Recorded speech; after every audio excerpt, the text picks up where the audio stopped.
Welcome back to the JournalismAI Festival. You know, after 2 years of pandemic, one should have learned to unmute himself, but apparently not always.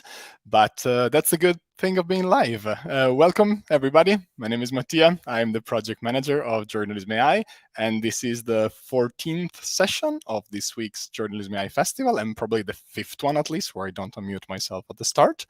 We are very excited to be here with you today. This is the last session of day 4 of the JournalismAI Festival. We started on Monday, and we're going to have 3 more sessions tomorrow to close off the program. The festival is a celebration of the most exciting developments at the intersection of journalism and artificial intelligence. We started the festival last year. This is the 2nd edition, and it's really for us a fantastic moment to bring together our global community and see together what we have learned about the use of artificial intelligence in journalism. We are the Journalism AI team at Polis, which is the journalism think tank at the London School of Economics and Political Science, and Journalism AI is made possible with the funding of the Google News Initiative. We do research, trainings, program, collaborative initiatives, and so much more. And you can find out everything we do at journalismai.info, that's the website, including our recently released AI Journalism Starter Pack, which is a guide designed to help journalists across the world understand what artificial intelligence can do for them and how it can be used, what are the use cases, and in general, trying to reply to the most frequent questions that we receive from our global community. You are following us on YouTube if you're listening to me speaking, and that's the place where you can ask your questions to the speakers throughout the chat. So you have the live chat open. It would be great if you want to introduce yourself and prepare your question for the speakers, and don't wait the last minute. Just jot them down at any time, and we will get to it towards the end of the session. You can also join the community on Telegram at t.me/journalismai. We have more than 500 people from every corner of the globe discussing and learning together about the opportunities offered by AI to improve our journalism. And if you share what you're learning on social media, please use the hashtag JournalismAI as well. Always check the program at journalismaifestival.com if you want to know what sessions are coming up. 3 more tomorrow, as I said before. And if you don't receive our newsletter already, you should really sign up. You're going to find the link in the festival website and on every other material we have online. And we're really trying to get to 4,000 members by the end of the year. So send the link to your colleagues, to your friends, to your dogs and cats, and encourage them to sign up so we get to that 4,000 number in the last 30 days of the year.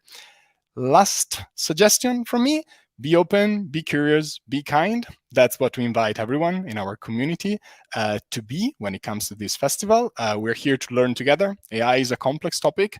There is no such thing as a stupid question because we're all trying to learn together, and we come from different backgrounds, different levels of AI expertise. So open, curious, and kind are really our encouragement for you all. We're here now for the session on bridging AI ethics and journalistic standards. I'm really pleased to say that it's a session co-designed with our friends at the Partnership on AI. And first of all, I'm pleased to introduce Adriana Stephan, who is a program lead at the Partnership on AI, and you see her now on screen with me. We have 4 brilliant panelists for today's session, but it's going to be Adriana's task to introduce them all. So Adriana, I have the pleasure of welcoming you here. Thank you so much for being such a good ally for Journalism AI, and the floor is now yours. Thank you so much, Mattia, and to Journalism AI for co-designing this session with us.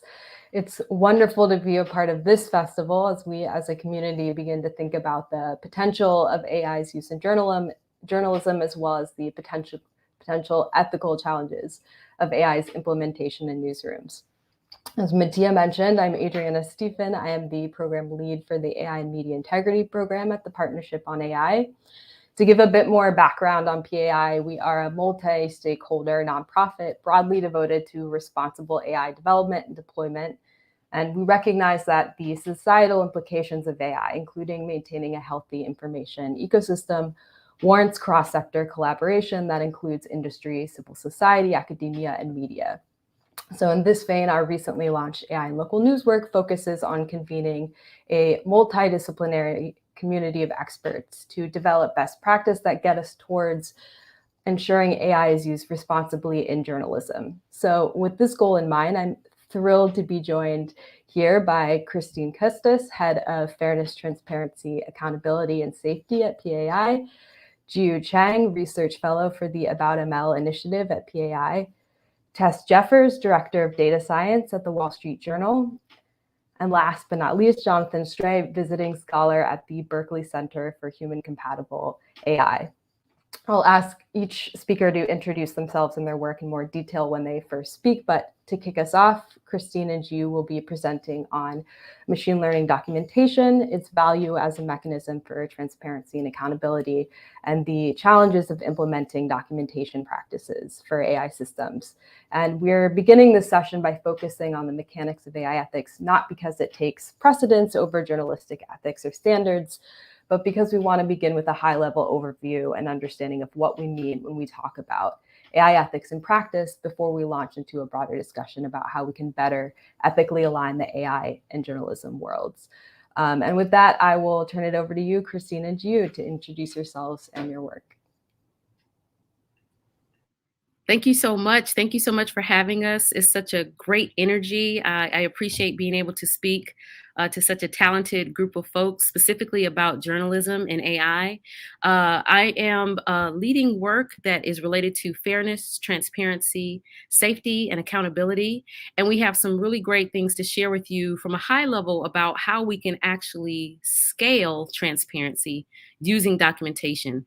And so Jiyoo will also be speaking, and she'll tell you a little bit about herself and her work when she begins, but we'll go ahead and jump right in. So a lot of the work that we do is in education and educating folks in the development and deployment of machine learning systems, AI systems, and all the different opportunities throughout the phases of the life cycle of development and deployment, where you have the opportunity for record keeping, the opportunity for documentation. And this is what we think we can use to action responsible AI. So I want you to think about it in terms of the things that you do, the work that you do, whether it's in the way that you gather sources, the way that you make a repository of your data for your quantitative analysis of your stories, the way you gather information that you might use to visualize a concept, but in any of the tools that we might use to do our work that requires some form of intelligent reasoning or decision making, we want to think about ways to document the way we build that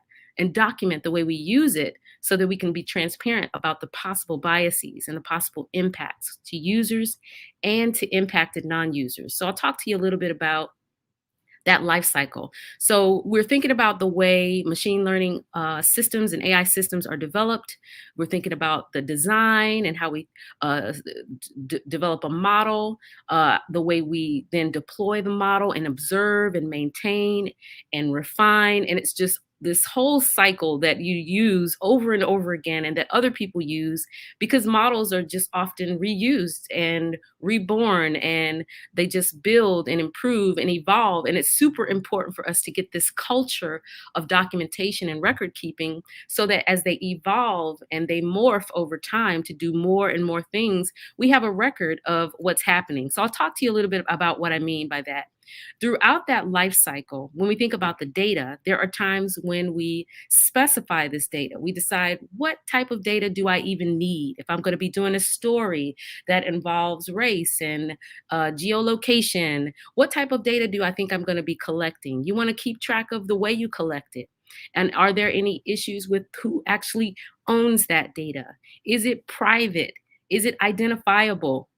You want to think about the way you further curate that data, the things that you do to do corrections and cleanup and enrichment. You want to make a record of all the things that you do. So a year from now, when you've maybe forgotten how you've done that work, you can go back and you can look at the decisions you made to see if they're still relevant, to see if the projections that are made from your data in your visualizations possibly are still accurate. And if someone else would like to do something similar and recreate this study, recreate this story, possibly in another country, they have a record of how you've done that. So these are just all types of different opportunities and ways for you to keep a record as you use systems to help you tell the stories that you want to tell. There's also data integration. We often know that we're not getting our data from one single source. It's coming from lots of different sources. And so we want to keep track of how those different sources interact with one another. Who owns those different data stores? Are there different trans-border rules around data flow that we have to consider. If it's from the UK, we might be thinking about GDPR and other things like that. So thinking about how to keep records and documentation around the way our data is integrated before we even get to where we put it in a model or put it in a system and make use of it. The way we maintain that data, keeping track of the freshness of the data, so that if we go back and do similar work, how reliable and appropriate is that data 4 years from now, 7 years from now? So these are all opportunities to think about using documentation as a practice, as a tactical approach to be transparent. Similarly, as you're thinking about model development, this is where you move from the actual data collection and gathering into the algorithm and model development. What is the specification like? What is the business need? Do you really need to use information systems or machine learning or AI specifically? Can you just use an Excel spreadsheet? Really, what is the business need and what are you using to determine what your hyperparameters are? How are you going to optimize your algorithm? All these things that you may determine and decide on the fly, you just want to get in the habit of keeping a record of it so that you can explain it later, possibly to yourself. And then how you train that model, what data you use to train it. What are some of the relevant downstream users and effects? If there's a pipeline of information, if there's a pipeline of models being used, you want to understand in training, if you switch those up, what are the impacts? Are you still able to evaluate it using the same metrics? Is everyone using the same metrics to evaluate? May possibly in other countries that have different laws, are they possibly evaluating your model differently? So these are things we just want to have in our minds, but also written down and documented someplace so that we can all be more transparent and more responsible in the way we use AI and machine learning systems to do our work. And again, just like with data, there's integration. Most times you're not using a single algorithm or a single model. You're using many different ones. So you want to make sure you understand the way they work together and the way you maintain that over time. So I just wanted to give you a really high level overview of the way we think about all the different opportunities and approaches for documentation. And next, I want to give Jiyoo an opportunity to tell you about some research that she's done, talking to people who are actually trying to do this work and some of the challenges that they faced. Hi, everyone. I'm Jiyoo Chang. I'm a research fellow at the Partnership on AI. And my research focuses on, how are practitioners actually implementing documentation on the ground? What are some challenges? What's working and what's not working? And from the challenges that I've been hearing, I've been kind of putting them into these 3 buckets.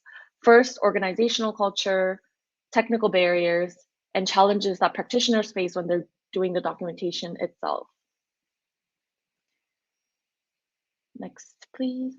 So first, in terms of organizational culture, I think at a lot of organizations, documentation is still considered a nice to have or an afterthought and not really prioritized. And that leads to not integrating documentation from the beginning to the end of the machine learning lifecycle.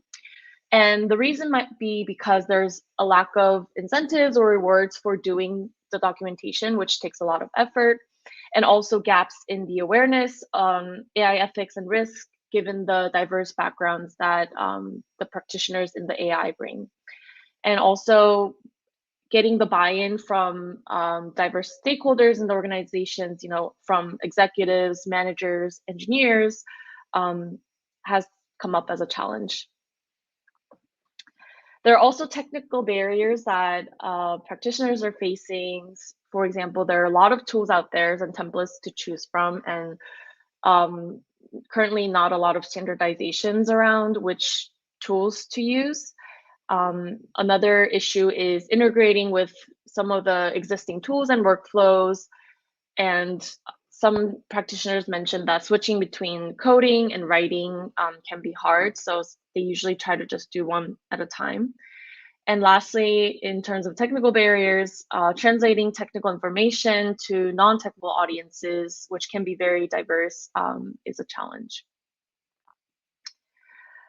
And the last bucket is kind of the specific challenges that practitioners face when they're doing the documentation itself. First of all, predicting the downstream risks and harms of AI systems can be really challenging, as we cannot know for sure how these systems are going to interact in the real world when they're deployed, as well as tracking down the information from the data and model owners as they move teams or companies can be difficult. And lastly, as models and data gets maintained and updated, doing the same on the documentation side takes a lot of time and effort. So these are all the challenges that we've been hearing from practitioners themselves, and we share a lot of resources and guidelines on our website, partnershiponai.org. If you have any questions, please feel free to reach out to me or Christine's through our email here. Thank you. Thank you so much, Christine and Jiyoo, for that overview. With that foundation on what societal value AI ethics can serve, Tess and Jonathan, I want to now turn to you to ask you to first introduce yourselves and your work, and then to ask you, after hearing from Christine and Jiyoo, about how documentation can support organizational ethics goals. What are newsroom ethics goals? What societal value does journalistic ethics serve? Hi, good morning, good afternoon. Thanks so much for having me. I'm Tess Jeffers. I'm the Director of Data Science for the Wall Street Journal. My team is small but mighty, but we work at the intersection of understanding our readers, our content, our products, and what stories resonate with all of those.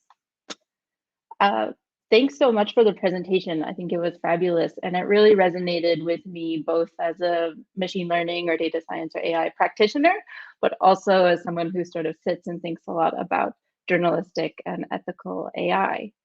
Some of the words that I think, Christine, you mentioned a lot around transparency, bias, impact, record keeping, all of those are equally suited to sit on a page of journalistic ethics. So I think that's nice. I think there's a lot of overlap here in how we think about each of those values and how we use AI and carefully construct AI to uphold those values. Transparency is always key to any journalism. We always aim to quote our sources. We aim to be unbiased. We try to tell it straight, tell it just the facts so that the readers can come to their own conclusions. And we're always thinking about the impact. Who will be affected by this story? Who are the people in power that we're aiming to hold to account? So nice overlap.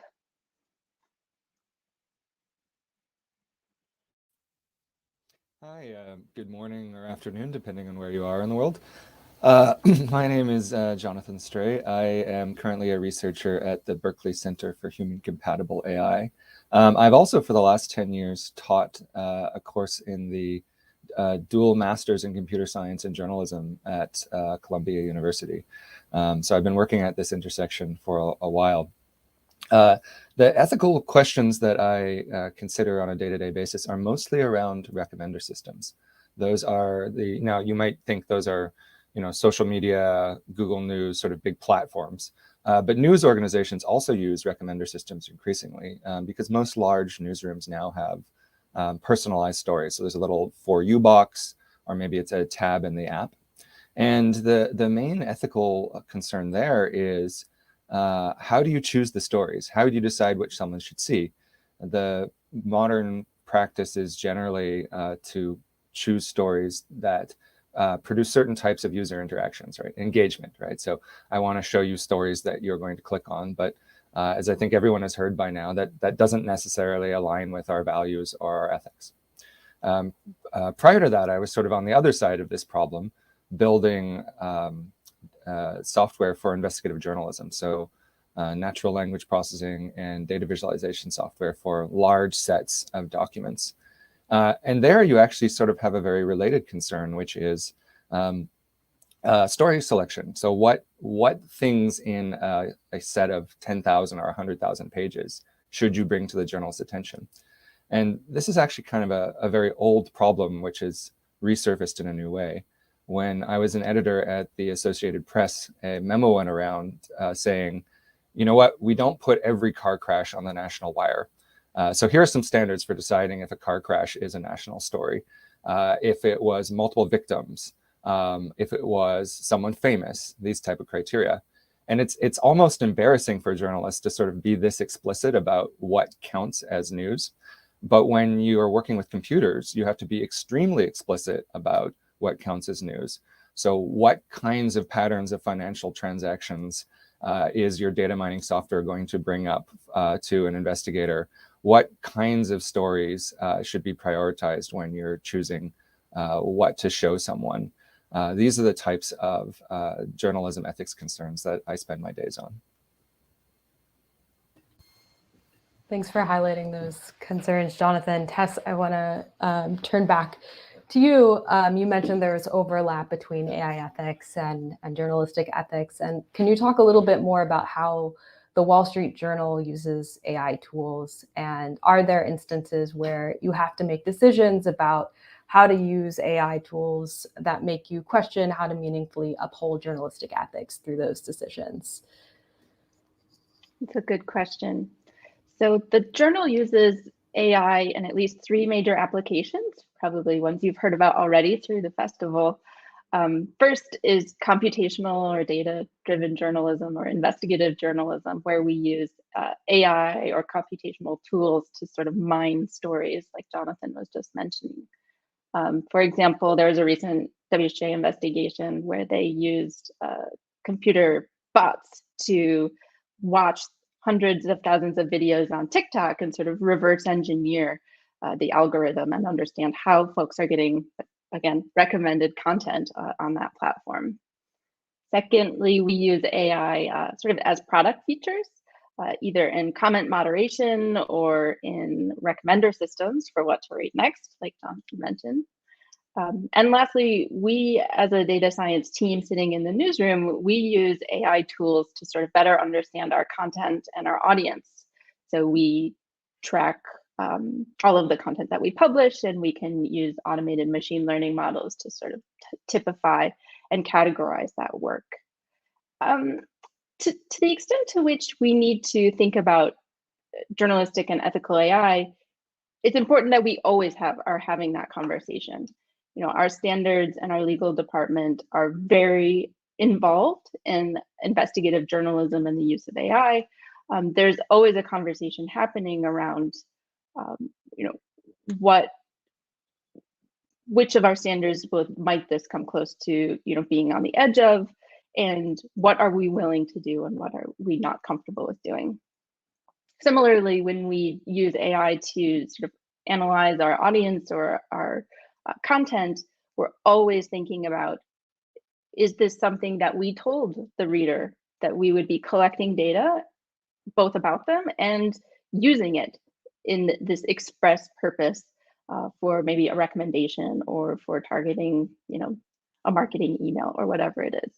So it helps to be upfront and thinking about how are you going to use this data and for what purpose and what impact will it have on the reader. Great. And I want to zoom out for a moment and ask you, Jonathan and Tess, what are the most promising uses of AI tools in newsrooms, and what ethical challenges should we really be highlighting? So Jonathan, you've written about AI applications for investigative journalism in the past. Of the AI use cases you've found to be most promising for journalism, what do you see as the biggest risks? So I actually believe that the most promising use of AI in story production, as opposed to the other applications that Tess just mentioned, is less about sort of advanced data analytics, you know, AI's finding stories, and more about much more mundane tasks that take a long time. So anyone who's done a data project knows that getting the data and cleaning the data is 80% of your time. And the actual, you know, the analysis part, the part where you run the fancy algorithm, is usually the short part. So I've been looking at using AI techniques for data cleaning, and particularly combining multiple data sets for investigative reporting. So you have, a big data set of names from the US Treasury Office here, and you have a big data set of companies from corporate records in some country in Europe, and then you have to figure out that these two are the same person. Well, how do you do that, right? A journalist will try to match addresses. They'll try to look at sort of other circumstantial information. Sometimes you have to call a landlord and ask if it was the same person. And then you have to do this for thousands of records. So this is the sort of thing where AI machine learning techniques for matching records have really sped up certain parts of the investigative process. The downside is the machine is making guesses. It's not always right.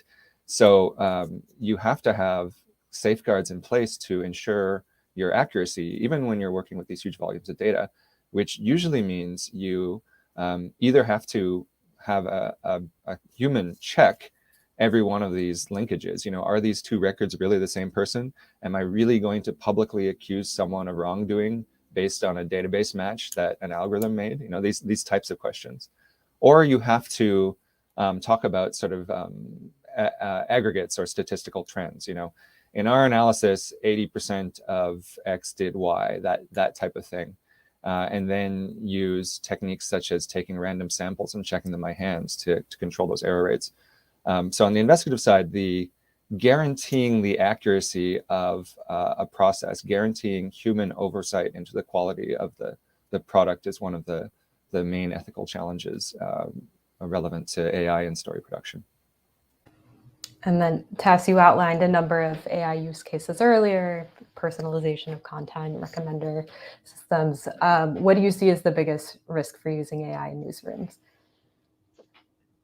So together with Elisa Zeisler, the Senior Director of Strategic Products at Dow Jones, we taught a course earlier this year for the LSE AI Academy. And there, one thing we thought about a lot was, what is the difference between an ethical risk, an ethical concern, and a reputational risk? And we kind of boiled it down to this idea of, who is harmed? And an ethical concern is one where the harm is maybe to your reader or to society as a whole, where a reputational risk is one that you as a publisher are taking on, where you could be damaged by the impact of this, whatever it might be. And so I think reputationally, the challenge is, I think, like Jonathan mentioned, publishing something that is inaccurate or has a typo or something that can happen when you do automated reporting, that can damage your reputation and can damage your brand standing. Ethically, a lot of the more modern uses of AI in terms of facial recognition technologies, tracking users using their cell phones or using their browsers, that poses major ethical questions about, is this information that we're willing to use to understand and investigate a story? Great. And turning back to you, Christine and Jiyoo, hearing some of the major ethical challenges, you've worked with, in journalism, you've worked with a number of different stakeholders to action AI ethics through documentation. What questions should AI researchers be asking if they're working in the journalistic or media domain? That's a great question. And of course, this is journalism specifically is not my subject matter expertise, but I will say an important thing about the work when you're trying to make ethics a part of the product development lifecycle, a part of the story development lifecycle, would be really understanding your stakeholder audience, who your stakeholders are, and making sure they're part of the work. I'm not sure if participatory media is a thing, but if it were, and I could define it, it just would be making as diverse set of voices as possible go into the development, the creation, the dissemination of any story that you are sharing. So I think just increasing the diversity around the table in terms of the products that are being developed to help with the work that you do and the stories that you're trying to tell. And then also just encouraging that conversation to continue throughout the development life cycle of those stories that you want to get out into the world. So participation, I think, in helping to action ethics. Yeah, I think I just wanted to add, like, in order to kind of implement AI ethics, I think awareness and education is really important. So having some sort of internal trainings on basics of AI ethics might be a good place to start to get everyone on the same page. Great. And conversely, Tess and Jonathan, what would you want an AI researcher that was building these mechanisms for a newsroom to know? And are there ways that documentation specifically might help you make decisions or manage risks posed by AI systems?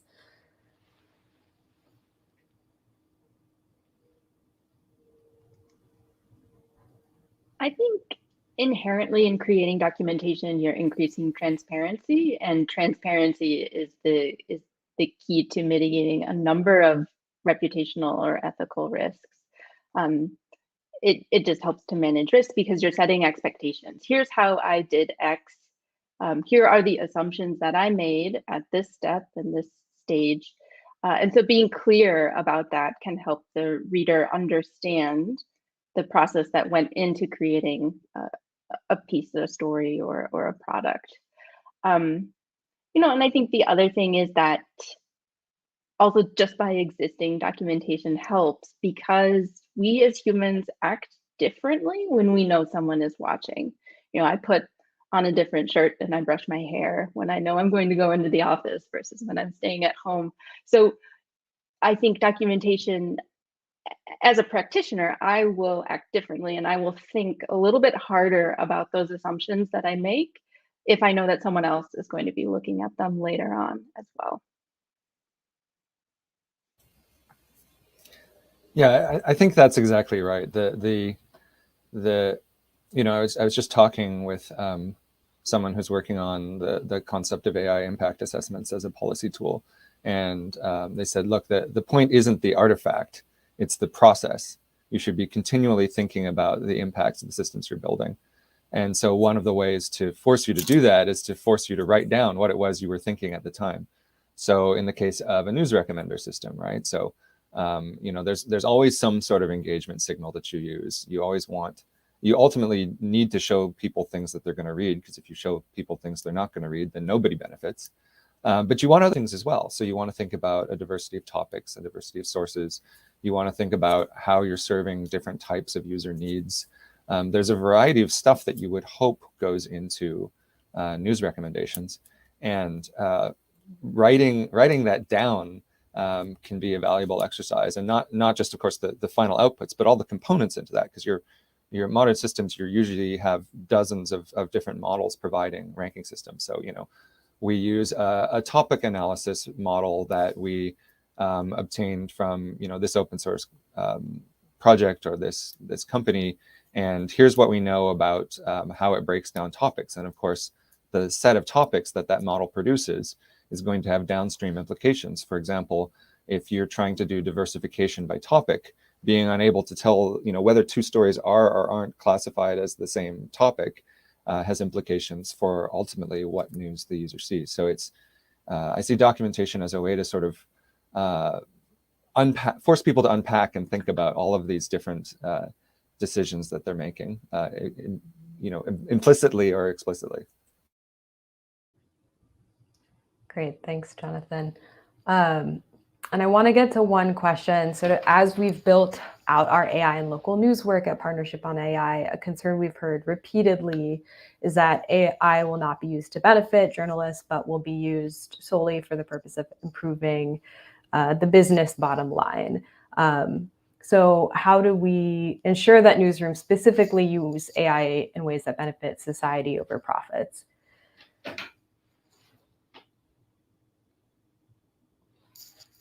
I'll direct that question first to you, Tess.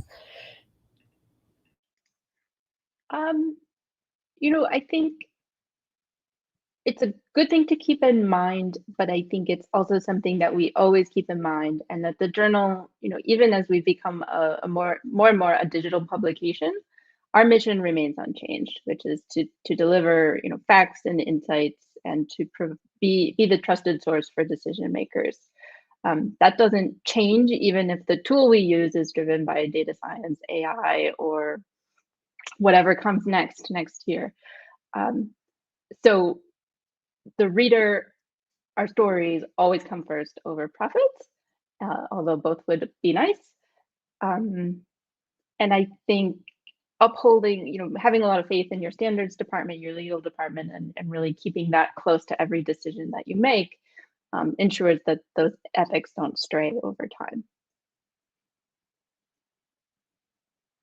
Great. Jonathan, go ahead. So there was a famous British newspaper editor called Harold Evans, who once said, "The problem is not to stay in business, but to stay in journalism." So one way to frame the question is, what makes a news organization not an entertainment company, right? Why doesn't every publication devolve into Netflix? There's certainly more money in entertainment. And so I think this is a fascinating question, right? The fact that we still have news organizations that produce news, even though it's not particularly profitable. And that in a sense, journalism is the original social enterprise. But I think how this is accomplished is sort of a bunch of culture stuff and a bunch of structural stuff. So for example, editorial independence, right? The principle that the publisher doesn't get to tell the editor what to do. Then the wall between the advertising and the newsroom, right? The ad salespeople don't get to tell reporters what to write. So we have a variety of sort of institutional and structural mechanisms to try to ensure this happens. But ultimately, I think that it's a question of culture and a question of leadership, like all ethics problems, right? There has to be people in positions of power who say, like, well, I mean, yes, that's nice that we could make money by writing favorable articles to sources, but that's not what we're doing here. And I think the question of how newsrooms have succeeded in staying in journalism and how to build structures to ensure that in the future is a super interesting one. And bringing it back to documentation, at the very least, it will force you to document the compromises you're making as you build these systems. Great, thanks to you both. I want to make sure to get to some of the questions we have here in the chat. So I'll start with this one. And should the role of algorithms just be restricted to amplifying sensational content? Should we ask more from it? And there are no stupid questions, Vineet. So to any of the panelists who want to jump in and answer that question.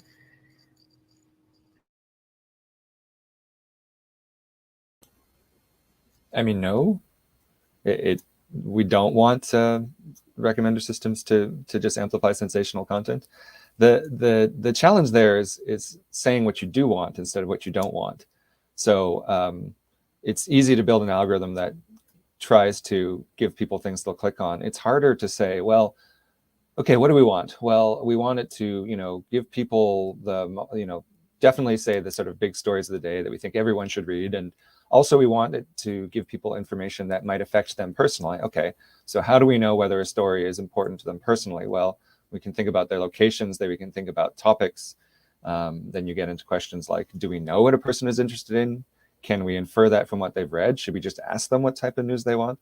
There's all of these complicated questions. But I think the key is to frame it in terms of what we do want rather than just what we don't want.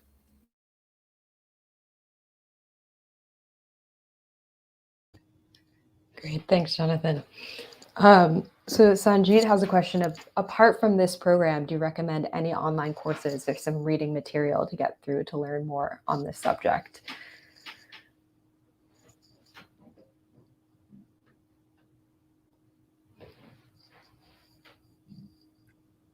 I'll jump in really quickly and say that the Partnership on AI has some information that might be valuable to you. We have a resource library, several different white papers and blog posts. We have a reference document where we talk specifically about documentation, and it talks about it from the perspective of the procurer, the developer, the user, the impacted non-user, And so that might be a good place to start, because it is a compendium of research that's been done by lots of different folks, lots of our partners from the stakeholder community, whether it's data sheets for data sets or models for model card reporting or data nutrition label, lots of different methodologies in the space for how you might document, lots of different tools in the space that you could possibly use.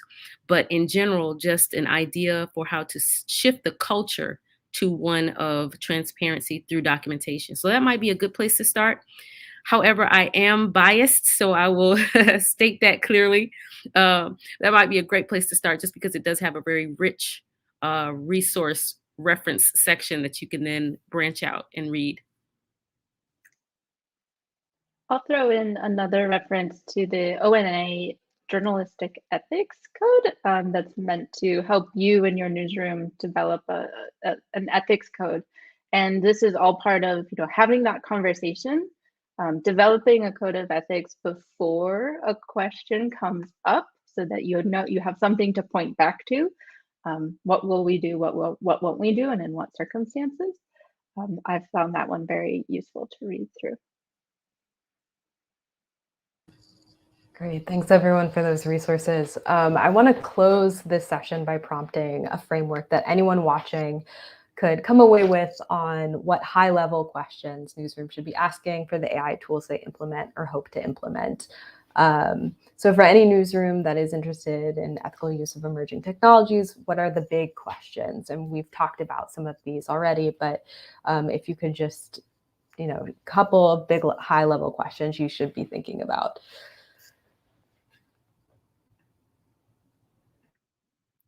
I'll say I'm a fan of really being honest about the business need, not just using technology for the sake of its use, but determining why you think an AI system or machine learning system is the necessary tool to do this work. And then being honest about the possible risks so that they can be mitigated, but at least, that you could be aware of them. So just really looking at the business case and making an honest assessment about whether or not you really need to go in the direction of algorithms and models.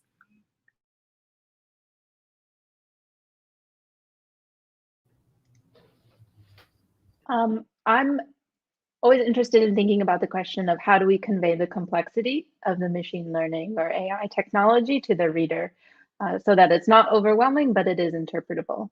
Places like the Markup or the Upshot do a really great job. They open source their code. So if you are able to go in and dig through all of that code, you can understand literally line for line how they got to that result. So that's great for a technical consumer, but what do you do for the more lay consumer as well? I guess I'd want to say that most of the ethical issues raised by the use of AI in journalism are not new ethical issues. So we've talked a lot today about story selection, but humans do story selection, right? Editors have chosen stories all the time. Just as the discussion around fairness and bias in algorithms for making consequential decisions, such as whether someone's released on bail, hiring, that sort of thing, has also led to a renewed discussion about statistical analyses of fairness in the justice system, in lending. The conversation around how algorithms pick stories is starting to become a conversation about how newsrooms pick stories. And I think that's a very welcome conversation. It's easy to sort of focus on just the AI part of this, but really the broader conversation is sort of ethics writ large, right? Not just what are the machines doing, but what is the combination of the humans and the machines doing to create this packaged product? The last couple minutes that we have left, do you have any final ethical questions you would highlight? Yeah, sure. I think, we've been talking a lot about the impact of these AI algorithms on users and readers. And I think it's important to think also specifically about how it impacts across different identities, or, how it impacts marginalized communities. So I think those are the questions I would be asking. Great. Well, I want to make sure to thank all of our panelists for their time. It's been a really wonderful discussion. Thank you to everyone watching, and also thank you to Journalism AI for co-designing the session with us. Thank you so much, Adriana. I'm glad to be back with you all on screen for just a couple of seconds. Also to thank you all, Christine, Jiyoo, Tess, and Jonathan. This was a fantastic panel, and really, really thank you for sharing all your valuable insights on an important topic, which we're glad we could dedicate an entire session to during this festival. So thank you all. Thanks again. And Adriana, thank you so much to you and to your full team at the Partnership on AI for co-designing this session with us. Now, for the end of this session and this day 4 of the Journalism AI Festival, I just wanted to remind everybody of the opportunities, of some of the opportunities that we mentioned during this call. So don't forget to go to journalismai.info to find out about the AI Journalism Starter Pack, which we recently published, which includes lots of valuable recommendations on some of the topics that were discussed during this session and all the other sessions as well. And as I was saying in the chat, we also had a fantastic academy this year that Tess from the Wall Street Journal was one of the instructors of, and we're really looking forward to promote and make that program available for journalists from small newsrooms in 2022 as well. So stay tuned, and always don't forget to receive our newsletter so you can know when new applications open across the world. Before I let you go, just a reminder of what's left for the program of this Journalism AI Festival. We have 3 more sessions tomorrow on day 5 of the festival. We start in Tunisia with a team from Intifada telling us about their method to solving the NLP divide, a topic that we as a team, we have been touching upon a lot this year, about how it's easy to work with English, well, relatively easy to work with English when it comes to algorithms and machine learning, but other languages don't have the same luck. So Intifada, they will tell us about how they've been approaching this for the Arabic language, of course.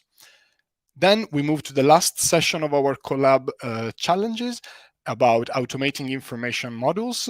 2 online guides have been published today by 2 of the teams of our collab, and tomorrow they will be telling us everything about it with the moderation of Jane from BBC News. So stay tuned for that. It's going to be great.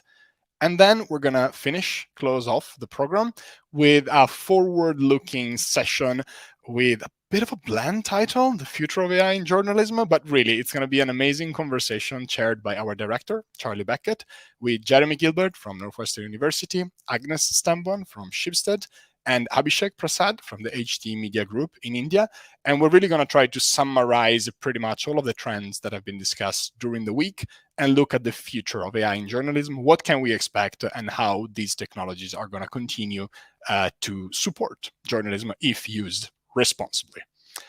That's all for this session and for my wrap up. We're closing day 4 of the Journalism AI Festival 2021, and we're looking forward to being back with you all tomorrow for the last 3 sessions. So have a good rest of your day, depending on how long you still have, depending on where you are.